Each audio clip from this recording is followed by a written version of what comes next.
Então vamos lá, meus amados. Abram a Bíblia Sagrada. Abram a Bíblia Sagrada em 1 Samuel, no capítulo 18. Nós vamos ler a partir do versículo 5. Amém, queridos? 1 Samuel, capítulo 18, a partir do versículo 5, tem a base da mensagem do Senhor aos nossos corações. Então, deixa esse teu coração aí bem aberto, viu? 1 Samuel, capítulo 18, a partir do versículo 5, diz assim a palavra do Senhor: E saía Davi aonde quer que Saul o enviasse, e era sempre bem sucedido. E Saul o pôs sobre agente de guerra. Irmãos, tem que abrir um parênteses aqui para dizer assim, né, que Davi era um pastorzinho de ovelha rejeitado, e agora ele está ali como chefe de exército. É um negócio impressionante, não teve treinamento. Ele simplesmente está, olha o que aconteceu. Isso é uma coisa, uma sequência muito rápida na vida dele. Continuando a leitura. E Saul pôs sobre agente de guerra, e isso pareceu bem aos olhos de todo o povo, e até aos olhos dos servos de Saul. Sucedeu, porém, que, retornando eles, quando Davi voltava de ferir o filisteu, entendam, quando Davi voltava de uma guerra contra os filisteus, e quando a Bíblia diz ferir, é a mesma coisa que dizer venceu. Quando Davi então havia vencido, né, o filisteu, as mulheres de todas as cidades de Israel saíram ao encontro do rei Saul, cantando e dançando alegremente, com tamboris e com instrumentos de música.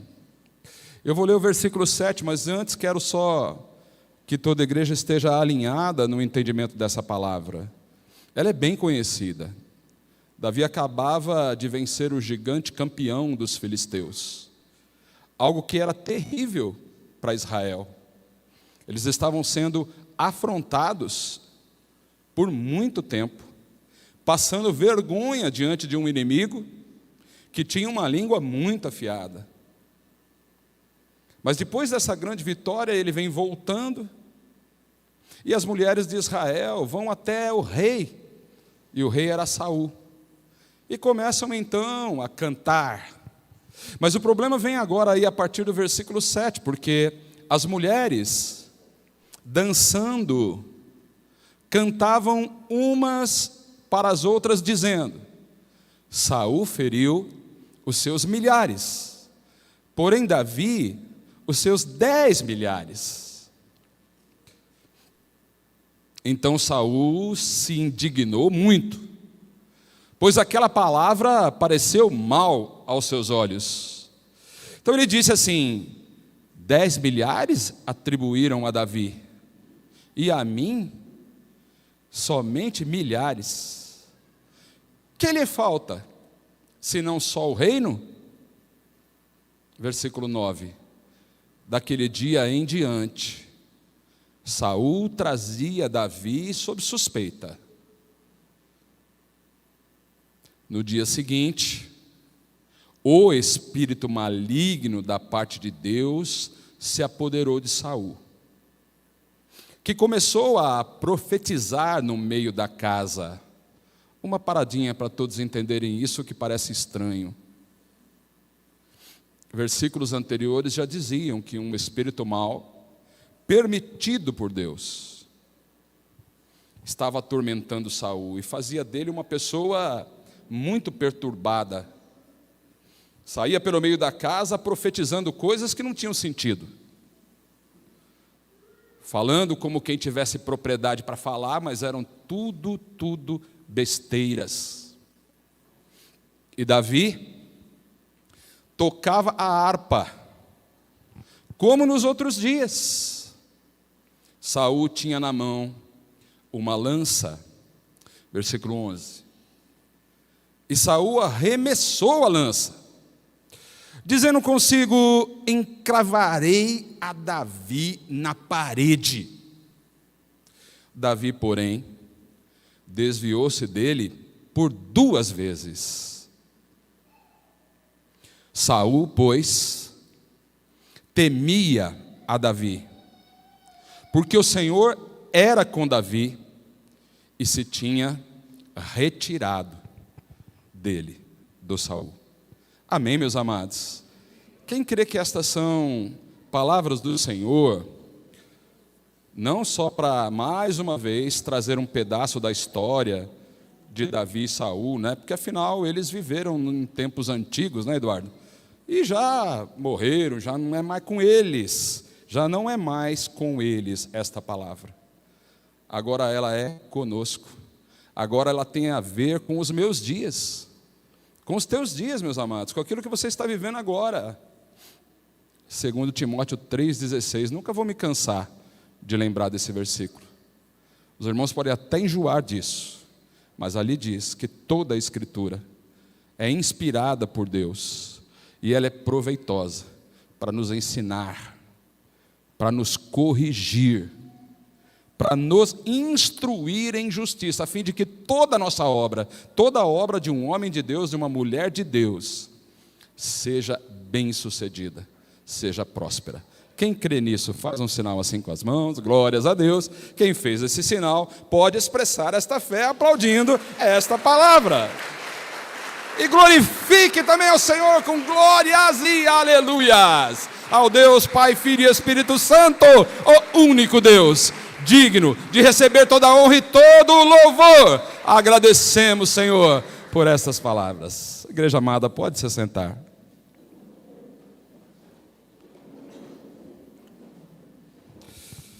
Meus irmãos amados, entre nós, os que ouvem esta palavra nessa hora, entre nós há muitos que por experiência própria sabem bem o que é ter sido um Zé Ninguém.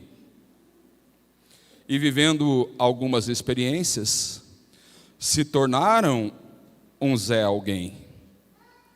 Também falo em nome do Senhor aos que hoje tentam sair de uma posição de anonimato. Não falo somente de questões financeiras, não falo apenas de posições sociais, falo daqueles que se sentem diminuídos, rejeitados, lutando para serem mais percebidos naquilo que fazem, naquilo a que se dedicam, e tantos lutam com isso, passam por situações constrangedoras, quando não se sentem deprimidos e abatidos, porque não conseguem deixar de ser aquilo que pensam que é, porque nem sempre é. Mas sim, há também aqueles que verdadeiramente estão posicionados numa escala bem baixa e precisam sair disso. Precisam sair de vícios, precisam sair de prisões espirituais, precisam sair de lugares onde o plano de Deus não designou aquele lugar para eles. O Senhor tem coisas maiores, mas eles ainda estão ali. Quero dizer aos amados que a palavra do Senhor dessa noite vem falar a estes corações, vem mostrar que não é tão importante a nossa origem, ou seja, de onde nós saímos, mas sim o nosso destino. para onde a gente está indo, e mais do que isso ainda, quem a gente vai se tornar quando chegar neste lugar. Não há nada errado em desejar uma posição melhor, uma situação melhor. Falo tanto do financeiro, do material em geral e também do espiritual. Nada errado nisso. Muitas vezes a glória do Senhor é manifesta quando alguém chega nos patamares mais elevados. E se o Senhor tem planos para você nesse sentido, meu amado irmão, você precisa se apressar para se alinhar, para entender o que é que Deus tem para você. E no tempo mais curto possível, você já pegar este rumo, já começar a caminhar por essa estrada. Quando eu digo que a origem não é o mais importante, eu me baseio na história já tão explorada de Saul e Davi. Ambos são de origem humilde, tanto Saul como Davi. São pobres, foram pobres, desapercebidos até. A história de Davi é um pouco mais conhecida. Ele era um pastorzinho de ovelha, e entre os filhos de seu pai ele era o esquecido, aquele que ninguém imaginava que pudesse se tornar o que tornou. E Saul não era diferente. Saul era boiadeiro. Se você procurar um pouco de sua história, você vai entender que ele tocava bois, também humilde, também obediente ao seu pai. Nenhum dos dois rapazes pensavam em ser rei. Não, eles simplesmente tocavam suas vidas. A gente sabe que Saul era inclusive muito tímido. Quando houve ali um movimento do povo de Israel, na intenção de colocar um rei sobre eles, aquilo não era exatamente a vontade de Deus, mas Deus acabou concordando. Porque Deus é assim, meu amado, Ele leva em conta nosso desejo. Mas a gente precisa entender que a responsabilidade pelas consequências daquilo que desejamos são nossas. Se nós dependemos do Senhor para alcançar algo que desejamos tanto, nós vamos ter que depender do Senhor até o fim para permanecer nos propósitos do Senhor. Ele nunca vai te dar uma coisa para você se perder. Mas ainda assim, se você não souber cuidar disso, se você não souber cuidar dessa história, isso vai poder acontecer. Sabe, eu fiquei assim maravilhado quando, meditando na história dos dois rapazes aí, eu vi que depois que Samuel ungiu Davi para ser rei em Israel, irmãos, ele não saiu da casa do pai dele, ele não foi dar uma espiadinha no palácio para pensar que aquele trono onde Saul estava sentado, daqui a poucos dias seria dele. Não me parece que ele passou uma noite sequer sem dormir, pensando na grandeza do cargo que ele ia ter em Israel. E interessante porque Saul também é a mesma coisa.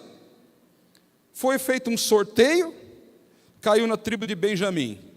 E no meio da tribo de Benjamim, um novo sorteio apontou Saul. Na hora do vamos ver ali, Saul, cadê o Saul? Está aqui? Não. Está ali? Não. Cadê o Saul? Chegaram ao ponto de consultar Samuel para que, em nome do Senhor, o Senhor dissesse: o Saul, afinal de contas, onde está? E o Senhor revela para Samuel, negócio impressionante. Samuel diz assim: viu, ele está escondido lá atrás das bagagens. Aí todo mundo olha para trás, né? É como se fosse assim, por exemplo, o irmão Toshi, né, Toshi? Toshi, bagagem. Todo mundo olha para o Toshi. Aí vai: Saul! Está aí, Saul? Cadê você, Saul?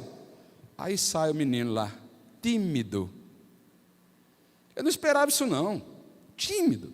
Se levantou. Aí quando ele vem vindo assim, todo mundo percebeu que ele era o mais alto da turma. A Bíblia diz que o mais alto, fora ele, batia nos ombros dele. Lá vem o cabeça, o compridão, ali no meio do povo, o rei. O Senhor ungiu Saul. Você está entendendo que ele não pretendia, ele não buscava isso. Aconteceu. Amados, tem coisas na vida da gente que não é exatamente algo que partiu de um plano nosso, mas algo que o próprio Deus permitiu que acontecesse. Todos os que hoje estão num patamar, num certo patamar, talvez você já esteja naquele que você tanto queria, talvez você ainda pense que pode ser mais. Eu não posso dizer nada nesse sentido a você, apenas posso dizer que Deus sempre pode fazer infinitamente mais do que aquilo que nós pedimos ou pensamos. Aleluia! Então você pode estar aí achando que já era, ou achando que deu no que tinha que dar já e pronto. E quando você menos espera, você pode até estar atrás das bagagens, escondidinho, quer nem participar de nada não. Eu que não sei pregar, eu que não sei falar em público, eu que não entendo nada da Bíblia, olha aí, eu não consigo entender direito nem o cego de Jericó. Ó, meu irmão, se liga aí, viu? Porque Deus pode te chamar a qualquer momento. As coisas que acontecem na vida da gente, não é só porque a gente está esperando. Eu não sei o que vai ser do meu amanhã. Não sei realmente para onde eu estou indo. Eu não confio exatamente na minha capacidade de chegar a algum lugar. A única coisa que eu sei é que eu confio em quem está me guiando. Eu confio em quem está me guiando. Eu sei quem Ele é. Eu sei quem me guia. Eu sei quem cuida da minha vida. Eu lembro dos meus erros e dos meus pecados. Eu sei de onde o Senhor me tirou. Eu não sei se já cheguei onde Ele queria que eu chegasse. Mas hoje eu aprendi que as minhas expectativas, elas estão centralizadas naquilo que Deus quer de mim. Eu preciso estar sensível àquilo que Ele pode fazer de mim. Então eu preciso ouvir a voz dEle, eu preciso entender o que Ele quer. Não dá para dizer que já cheguei, não dá para dizer que vou chegar, dá para dizer que Ele sabe, mas eu não sei. Então você vê, quando Saul foi sorteado, foi ungido, olha, ambos foram aprovados por Deus. Está entendendo que na origem não havia grandes diferenças entre eles. Eu diria que a única coisa é que ele era tímido por causa disso e o Davi era mais corajoso, porque tem as histórias de que ele matou lá a ursa, né, que queria pegar as ovelhas ali, né? Então me parece que ele era um pouco mais corajoso, mas e daí? Ninguém via isso. Ninguém reconhecia as habilidades de Davi. E ninguém também olhava para o Saul dizendo assim, olha o bonitão, olha o altão. Ele também não se pegava nisso. Não vejo na Bíblia um Saul vaidoso, daquele que por ser mais forte, mais bonito, mais inteligente, se põe acima de todos os outros. Ele era grande assim porque Deus fez ele daquele jeito. Se eu sou bonito, se eu sou feio, se eu sou inteligente ou se eu não tenho facilidade para entender as coisas, sabe, irmãos, a primeira coisa que nós precisamos é reconhecer, Deus fez a gente desse jeito. E sabe como que Ele quer usar a gente? Do jeito que a gente é. Se alguém olha para você e acha isso ou aquilo, você deve parar e pensar assim, viu, realmente me importa o que eles estão pensando de mim? O que estavam pensando de Davi, e isso inclusive os próprios irmãos, não interessava. E mesmo depois que ele foi ungido rei de Israel, ele continuava entregando marmita para os irmãos. Ele era um motoboy, pegava um jegue lá e corria até onde a guerra estava acontecendo para entregar a marmita para os irmãos se alimentarem. Agora o tempo foi passando, as coisas foram acontecendo, a gente vê um avanço de nível, né? A gente vê um nível cada vez mais elevado, tanto para com Saul, quanto para com Davi. Quando Saul chega ao trono de Israel, ele se mostra um grande vencedor.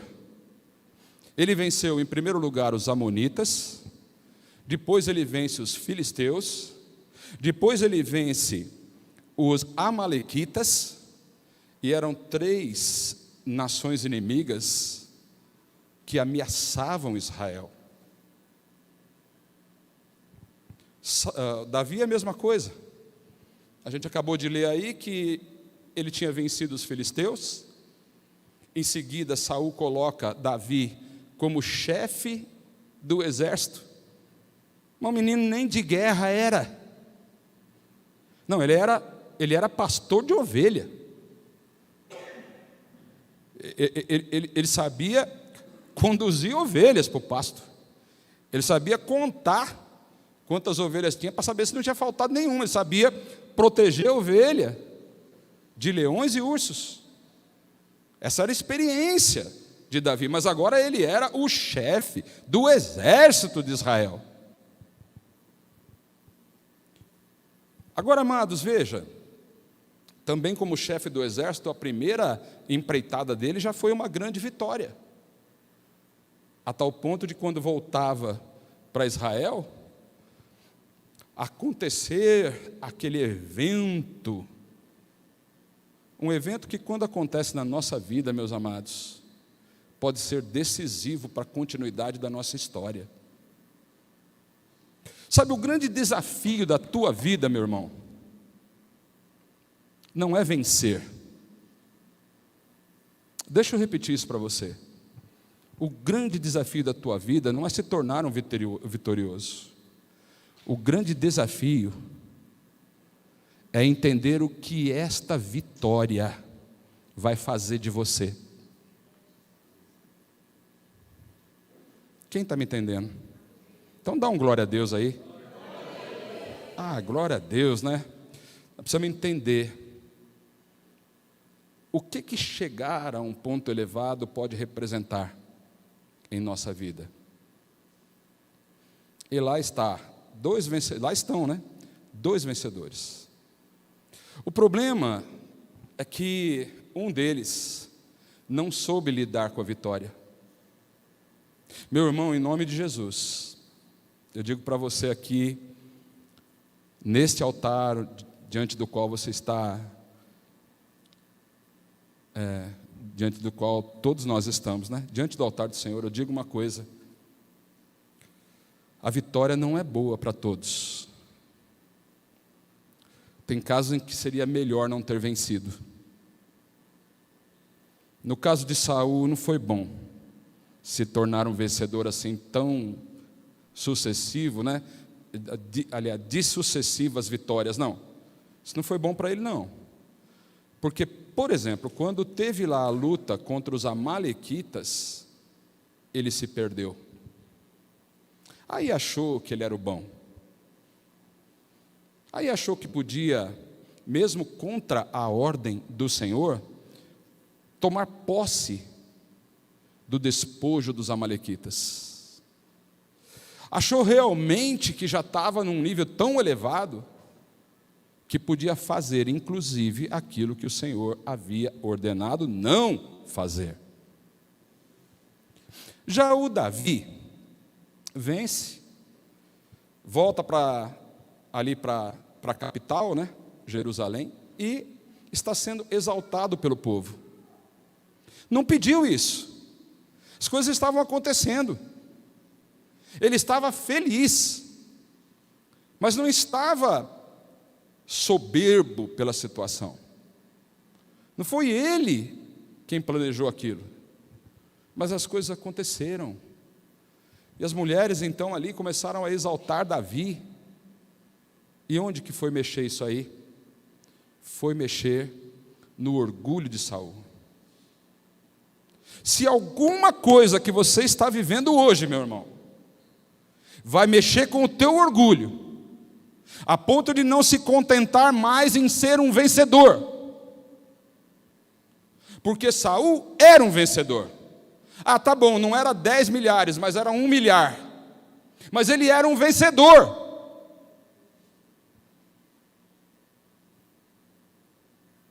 Quando não basta ser um vencedor, mas você começa a querer ser o melhor entre os vencedores, você está numa rota de derrota. Saul começa a cair aí. Tanta coisa ele podia ter pensado, ele podia ter controlado os seus sentimentos. Você é a mesma coisa, meu irmão. Você está vivendo um tempo da tua vida, olha para onde você está indo. Saiba que a tua história não acabou. Se você venceu só um pouco agora, você pode vencer muito mais depois. Se tem alguém que já é mais vencedor do que você agora, o que importa para você?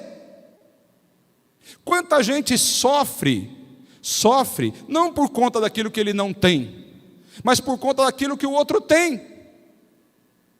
Quantas vezes a gente se preocupa tanto em ter algo melhor quando a gente já tem coisas muito boas?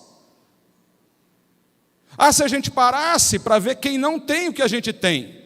Mas o problema é quando a gente não faz isso. Quando a gente olha para aquilo que os outros têm que a gente não tem. Isso mexe com sentimentos, isso faz a pessoa se perder. E isso não vale só para o campo de material, isso vale em tudo, vale no ministerial também. Tem gente que se perde no seu ministério de igreja, porque quando alcança um patamar mais elevado e um reconhecimento público daquilo que ele é, o orgulho toma conta dele. Então ninguém mais pode pregar mais bonito do que ele, ninguém mais pode ensinar mais do que ele ensina, ninguém mais pode louvar mais do que ele louva. E esse problema de sentimentos, meu irmão, faz com que aquilo que está lá dentro de nós saia para fora. E ao invés de você ser um grande vencedor, você se torna um grande derrotado. Saul, então, ele se preocupava tanto com isso, que todo o brilho daquele aquilo que ele havia conquistado estava se perdendo. Quem é que tinha o trono? Quem é que tinha a coroa? Tem gente que está com a coroa na cabeça, mas está preocupado se amanhã vai perder essa coroa. Meu irmão, o que é teu? Aquilo que o Senhor reservou para você, ninguém pode tomar. Quem está me entendendo? Quanta gente preocupada com coisa que você não vai perder nunca. Foi o Senhor quem te deu.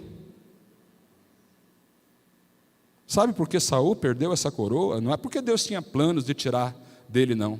É porque num dado momento de sua vida, ele entendia que eram as suas forças, que era o seu próprio poder, que fez com que ele chegasse lá. E você quer saber? Deus não estava preocupado com a reputação dele próprio. Você acha que Deus se preocupa com a reputação dele? Você acha que Deus não sabe quem ele é? Deus estava preocupado com a reputação do Saul. Quando você entra em soberba, meu irmão, achando que você entende mais do que todo mundo, pensando que só você é capaz, né, de ser bom, desconsiderando aqueles que o Senhor está levantando, aquele a quem o Senhor está dando graça, aquele que o Senhor tem conduzido. Deixa eu te falar, Deus tem plano na vida desse irmão que está aí do teu lado, não é só na tua vida não. Saul poderia ter pensado assim: como eu teria vencido os filisteus se esse menino não tivesse tido a coragem de encarar esse gigante? Ele devia ser o primeiro a fazer um discurso em Israel e dizer assim: irmãos, vamos honrar ao nosso Deus pela vida desse menino, que nem minha armadura quis, foi lá e acertou o gigante na primeira pedra. Se hoje nós estamos livres aqui, foi porque Deus usou esse rapaz. Nós precisamos entender quem Deus usa a nosso favor. Nós não podemos esquecer que o reino de Deus está em movimento e que nós não estamos aqui nessa terra para se tornar um famoso ou poderoso. Nós estamos aqui na terra para engrandecer, através da nossa vida, aquele que já é famoso e poderoso. Aleluias. Deus é famoso sem mim, sem você, e Ele é poderoso sem mim e sem você. Mas quando Ele manifesta o poder dEle através da minha vida, e o nome dEle é glorificado, eu não vou me perder com as vitórias que Ele me dá. Agora, o Saul não conseguia controlar esse sentimento. Meu irmão, quando você vê que alguma pessoa está mexendo com você, a tal ponto de você estar perdendo o controle dos teus sentimentos, para aí, meu irmão. Faz uma análise. Entenda. Entenda que o teu Deus é o Deus de tantos outros. Aliás, a gente nem deveria se referir a Deus dizendo meu Deus, mas sim nosso Deus. Assim como também deveríamos dizer o Pai de quem? Nosso. Quando Deus escolhe Saul, ou quando Deus escolhe Davi, ou quando Deus escolhe Samuel, ou quando Deus escolhe Daniel, meu irmão, Ele não fez isso para engrandecer um homem. Ele não estava preocupado com a fama do Davi, não fez isso para resolver o problema do Davi, que era desprezado pelos irmãos e pelo próprio pai. Afinal de contas, a gente nem vê que Davi estava preocupado com isso. Davi só seguia a tua vida. Talvez esse seja um momento de pensar que o que os outros falam de você não interessa, meu irmão. Não são as pessoas que definem quem você é. Se estão falando bem, se estão falando mal, viu? E daí? O que é que Deus fala de você? Como Deus está te vendo? E se tem um Abinadab, que era o irmão de Davi, e achava que ele era um tranqueirinha, problema do Abinadab, porque Davi estava seguindo sua vida. Nessa passagem que acabamos de ler, meus irmãos, eu quero ler de novo para você, meus queridos. 1 Samuel 18, né, que a gente leu. Vamos lá. Vamos ali para o versículo 8. Vamos no versículo 8. O tempo passou.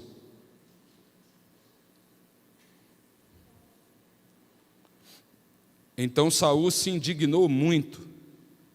Aquela palavra pareceu mal aos seus olhos. Ele disse: 10 milhares para o Davi, 1 milhar só para mim. Na verdade, então, agora não falta nada, a não ser que ele tome o reino, mas, coitado. Irmãos, presta atenção.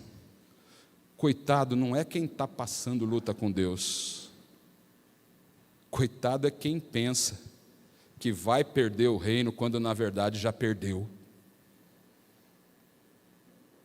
Tem coisas que ainda está na mão de algumas pessoas, mas Deus já tomou. Quem está me entendendo aqui essa palavra? O reino já não era mais dele. Ele estava preocupado com uma coisa que ele já tinha perdido. A gente tem que se preocupar com as coisas antes de perder. A gente precisa entender o que Deus está querendo fazer com a gente, enquanto aquilo está conosco. Depois já era. Nessa hora aqui, o Saul já estava lascado, para não falar outra coisa.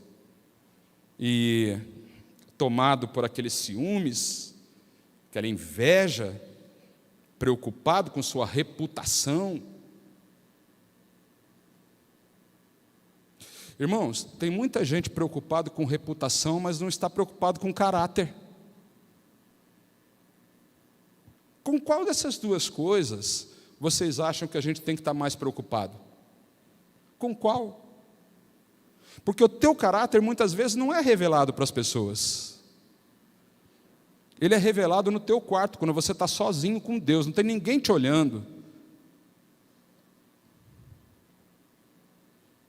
Ali é visto o caráter que você tem. Mas diante das mulheres do reino, cantando, te exaltando, te elogiando, diante das pessoas que estão entusiasmadas por aquilo que você é, por aquilo que você fez. O nome disso é reputação. Tem gente muito preocupada com a reputação. O que estão pensando de mim?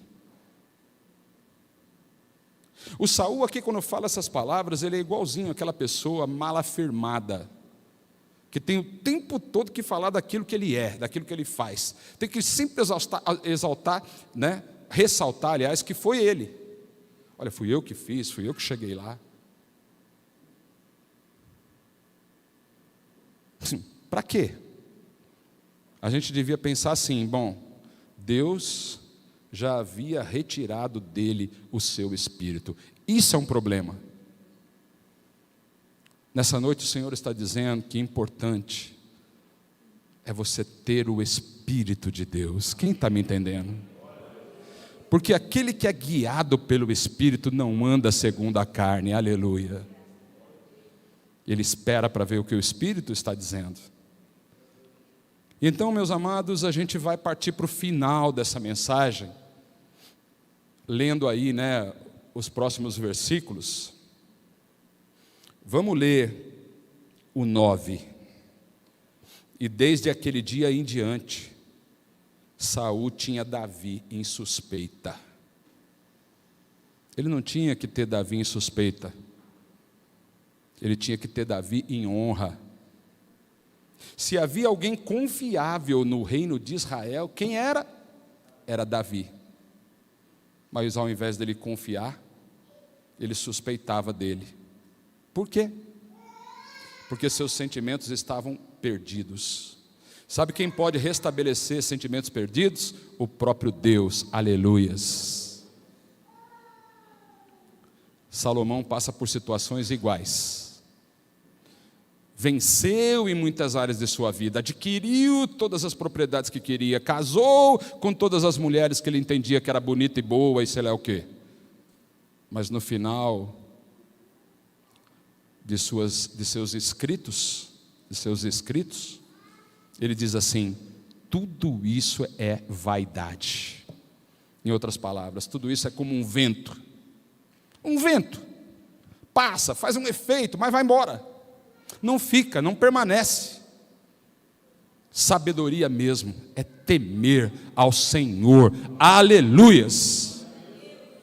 Você quer ser sábio para tomar a melhor decisão da tua vida e chegar onde quer que seja que você chegue, seja no ponto mais elevado. Você pode ser um Daniel lá em Babilônia, você pode ser um Mardoqueu na Pérsia, você pode ser um José no Egito.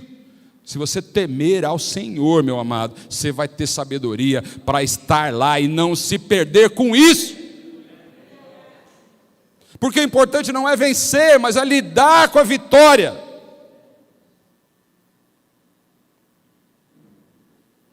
Esses dias a gente falou que para ganhar tem que perder. O problema é que muitas vezes a gente ganha primeiro para perder depois. Vamos encerrar de verdade agora, né?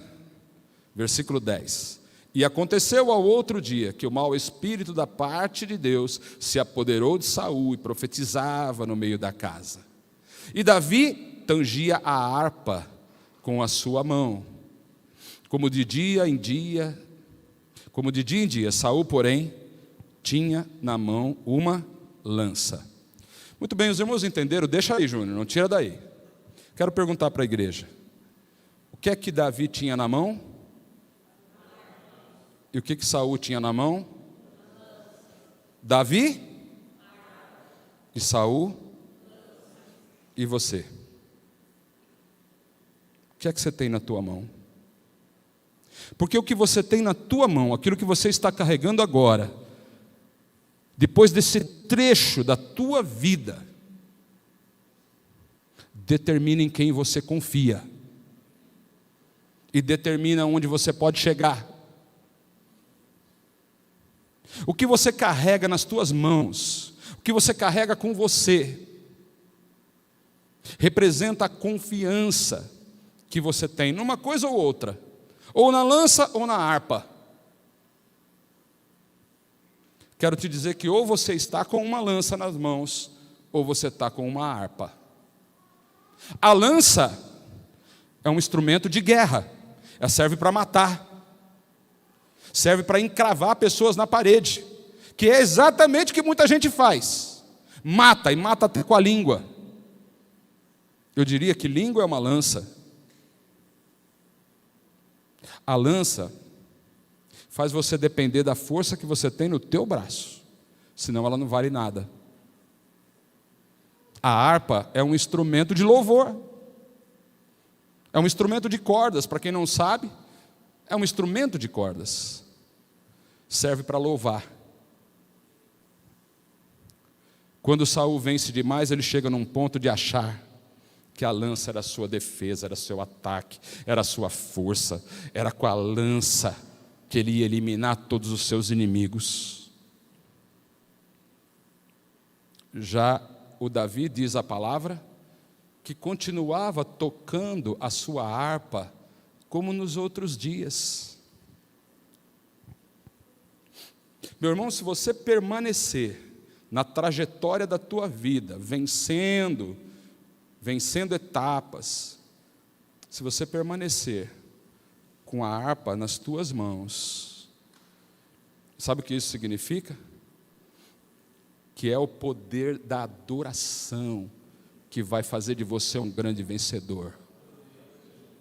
Quando você pega a lança, é você que tem que se defender. Quando você está com a harpa, quem te defende é o Senhor, aleluias. Deus está te defendendo, meu irmão. Não se preocupe com esses ataques. O Senhor vai te dar capacidade para se desviar de todos eles, em nome do Senhor Jesus. Porque a harpa glorifica ao Senhor, e a lança glorifica o soldado. A harpa glorifica o general. E o nosso general é? Eu quero encerrar dizendo para você que essa preocupação que você tem de ser um vencedor é boba. Sabe por quê, meus amados? Porque o Senhor quer que todos nós sejamos vencedores. Você acha que Deus tem plano para fazer seus servos serem derrotados? Vem aqui, filho, estou te chamando. Eis que vou fazer de você um grande derrotado. Você vai ser uma vergonha na sua casa. Você já viu Deus falar isso com alguém? Quem chegou nisso foi por conta própria, meu irmão.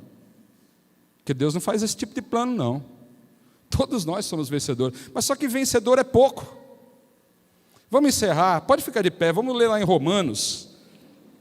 O que diz a palavra do Senhor? O que está lá em Romanos, capítulo 8, versículo. Vamos ler o 36. Vamos ler o 36 e depois o 37. Aí, irmãos, você quer ser vencedor? Não se contenta só com isso, que o Senhor quer fazer mais da tua vida. Presta atenção. Está escrito. Está escrito. Está escrito, Samuel? Está escrito. Por amor de ti, somos entregues à morte o dia todo. Tem sempre alguém com uma lança apontada em nossa direção, com a intenção de nos cravar na parede. Entenda isso como alguém que quer te fazer parar. Alguém que quer te paralisar. Quer dar fim ao teu ciclo de vitória. Não está nada satisfeito com aquilo que você conquistou até hoje. Irmão, abra o olho, fica esperto. Não esteja de mãos vazias nesses dias, porque o amor de muitos está esfriando, porque os dias são maus. Porque os inimigos do homem são aqueles da sua própria casa. Entenda como você quiser, como o Espírito ministrar no teu coração. Não dá para ficar de mãos vazias nestes dias.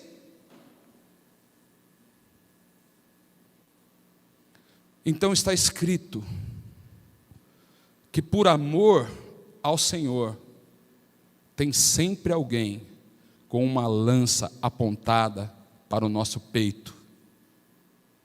Nós somos entregues à morte todos os dias. todos os dias. Fomos considerados como ovelhas para o matadouro. Considerados, reputação. A reputação de quem serve a Cristo não é de quem nunca fica doente, não é de quem nunca passa um aperto financeiro, não é de quem nunca perde emprego. Não, algumas derrotas acontecerão. Não é isso. Nós não somos considerados. Viu? Você não precisa se preocupar com isso. Nós somos considerados como uma ovelha que vai ser morta daqui a pouquinho. Está numa rota de morte. E daí?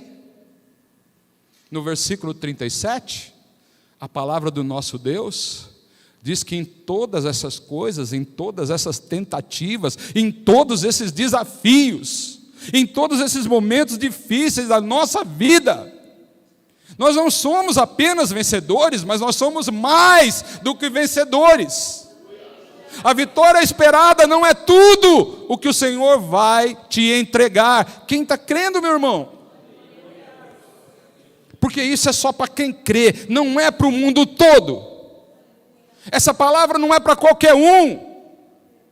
Essa palavra, ela é dada às ovelhas que estão reputadas como em rota de morte, como em morte iminente, como quem não vai dar nada, como quem não vai prosperar, como quem está perto do fim. Mas a palavra do nosso Deus não diz isso. A palavra do nosso Deus diz que nós somos mais do que vencedores por aquele que nos amou. Aleluia!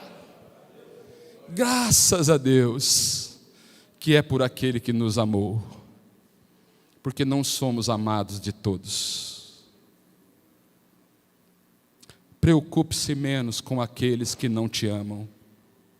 Lembre-se mais daquele que te amou. Aleluias! Porque esse que te amou não ficou esperando você mudar. Esse que te amou não ficou com um caderninho na mão esperando para ver se você falava menos, se você compreendia mais, e se você estivesse realmente disposto a fazer o que elas querem que você faça. Não. Esse se entregou em morte de cruz, enquanto nós ainda éramos pecadores. Ele primeiro nos amou, Ele nos amou primeiro, do jeitinho que a gente era. E é Ele quem garante não só a nossa vitória, mas muito mais do que isso. Quem para na vitória, para numa conquista financeira, para até numa conquista ministerial, tudo bem. Eu não estou falando mal do financeiro, eu não estou falando mal do material. Mas parar nisso, irmãos, significa não ser mais do que isso. E ser mais do que um vencedor financeiro é ter também a alegria do Espírito Santo. É ter paz no meio das guerras que ainda vão vir.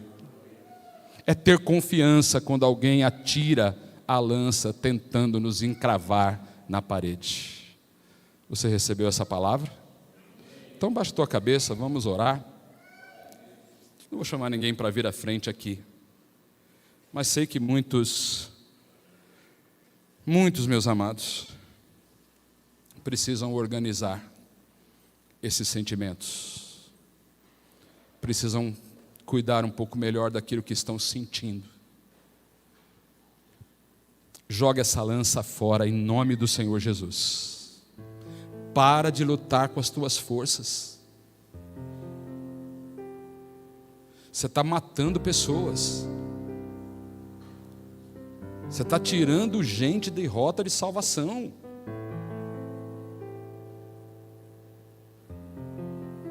Pega a tua harpa. Cadê a tua harpa? Vai para a luta. Amanhã você vai acordar. Amanhã é segunda-feira, irmão. Segundou, hein? Deixa eu te avisar. Amanhã você vai levantar e vai segundar para você. Vai segundar para você. Desculpa estar sendo tão rude. mas vai segundar para você. E as lutas virão. E você não pode ir para essas lutas igual bobo não, de mão vazia, esperando para ver o que vai acontecer. Pega a tua harpa. Pega aquilo que glorifica ao Senhor, exalta o teu general. O teu general é aquele que te amou e está à frente desta guerra. Teu general vai na frente. Pega a tua harpa, louve ao Senhor, ore mais, busque pela palavra.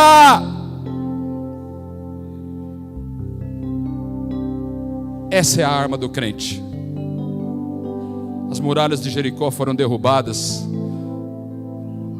não com flechas, nem com canhões, porque me parece que o exército de Israel nem isso tinha. Mas elas caíram quando os israelitas tocaram a trombeta. Aleluias. Toca o instrumento que Deus te deu para louvar o Senhor. Aleluias. Diga para os teus inimigos: eu adoro o meu Deus. Eu não deixo de adorar o Senhor porque você está com essa lança apontada para mim. Amém, amados? Vamos orar. Senhor Deus, Deus nosso, Pai amado, nosso Pai, estamos aqui, Senhor. Temos um caminho pela frente aí, e nós podemos lembrar de onde nós viemos, de onde nós saímos. Pai, não falo só por mim, mas falo também por meus irmãos que saíram de uma situação terrível, lá de baixo mesmo, Senhor, sem nenhum recurso, e hoje estão num nível melhor, numa posição melhor. Tem muitos honrando o teu nome, fazendo do que ganharam um motivo de adoração ao Senhor, de exaltação ao teu nome, enquanto muitos estão perdidos em seus sentimentos, e tantos correm o risco de seguir pelo mesmo caminho de Saul. Mas a tua palavra não volta vazia. Ela não é uma palavra minha, do pregador, mas uma palavra do Espírito Santo, escrita por Ele e transmitida por Ele. Não sou eu que convenço os meus irmãos, nem comigo mesmo sou convencido, mas o Espírito Santo é quem convence. É o Senhor quem tem trabalhado, é o Senhor quem tem agido discretamente, é o Senhor quem tem colocado no nosso coração, através de uma palavra como essa, que não devemos nos preocupar, Deus querido, com nada, porque o que o Senhor tem reservado para nós já está garantido, como estava garantido o trono para Davi. Pai querido, eu peço que em nome do Senhor Jesus, pelo poder da tua palavra nessa noite, o Senhor possa tocar os corações daqueles que estão demasiadamente perdidos, carregando uma lança, tentando levantar cedo e vencer todos os obstáculos com o poder de seus braços. E coloque neste coração, Deus querido, um poder maior. Coloque a certeza de que carregar uma harpa é o que vai honrar o teu nome nesta guerra, e pelo teu grande nome, Deus querido, porque o Senhor merece, porque o Senhor foi para a cruz do Calvário por nós, quando nós ainda estávamos perdidos em ofensas e pecados, sem te conhecer. Então, por tua palavra, está aqui, Senhor, profetizada esta bênção na vida de todos os que ouvem e creem na tua palavra. Não serão apenas vencedores, mas mais do que vencedores, porque o Senhor nos amou. Obrigado, Deus. Muita gratidão por tudo que o Senhor já nos fez, e muita confiança, por tudo que o Senhor ainda fará por nós. Em nome do Senhor Jesus, em nome do Senhor Jesus, toda a igreja, amados, hein? Em nome do Senhor Jesus. Então pode aplaudir este nome, aleluia. Em nome dele, glórias a Deus.